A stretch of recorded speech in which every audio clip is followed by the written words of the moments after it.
Be sure to look for the answers to the following questions. How do GPS receivers detect their distance from satellites? What is the electromagnetic spectrum? What is static electricity? When you see this icon, the answer is near. Dr. D's friend, Mr. Gannell, works at NASA Langley Research Center. He develops new instruments for global positioning systems and has agreed to meet with us. Hi, Tony. If anyone can help us learn more about GPS, he can. Pretty good. GPS, or Global Positioning System, is a constellation system of 29 Earth-orbiting satellites that were originally designed by the U.S. military in the 1970s as a navigation system.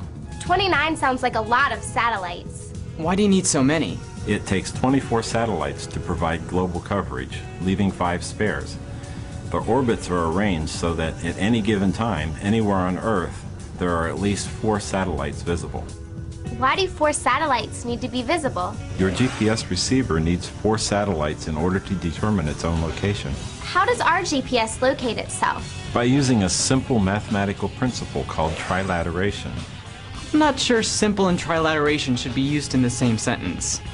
What is trilateration? It's kind of tricky to explain in 3-dimensional space, so let's start with a 2-dimensional example. Let's say you're totally lost somewhere in the US and your GPS is not working. Like us, yesterday when we couldn't find our geocache. As you are trying to find where you are, a friendly person tells you that you are 1,000 kilometers from Boise, Idaho. Do you know where you are? No, I could be 1,000 kilometers in any direction from Boise. Exactly. Now let's say another friendly person comes by and tells you that you're 1,110 kilometers from Minneapolis, Minnesota. Do you know where you are? Not yet, but I'm getting closer to my location. That's right. Now you have 2 choices, but you still don't know where you are. Finally, another friendly person informs you that you are 990 kilometers from Tucson, Arizona. Now do you know where you are? It looks like I'm in Denver, Colorado. Which, of course, I will be soon. The same concept works in 3-dimensional space, but instead of circles, you need to think in terms of spheres. And the satellites are the friendly people telling you how far you are from a place. That's right.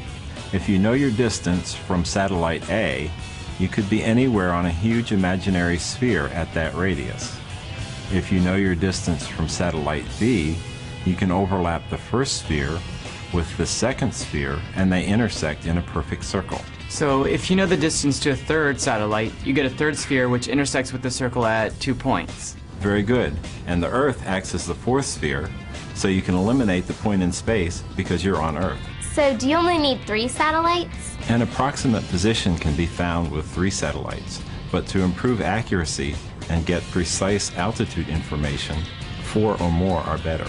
How do GPS receivers know how far they are from the satellite? They analyze the high-frequency, low-powered radio signals from the GPS satellites and calculate the time the signal traveled. Do satellites have stopwatches? No, the satellites need to be more accurate than a stopwatch.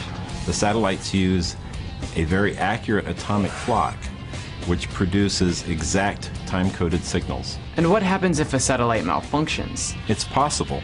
Again, that's why we have 29 satellites when only 24 are needed, leaving a few spares. It helps to have extra. True. Here at NASA, we use GPS to determine the position of aircraft and satellites. And we also are developing a system to perform remote sensing of the environment. All of these tasks require precision information.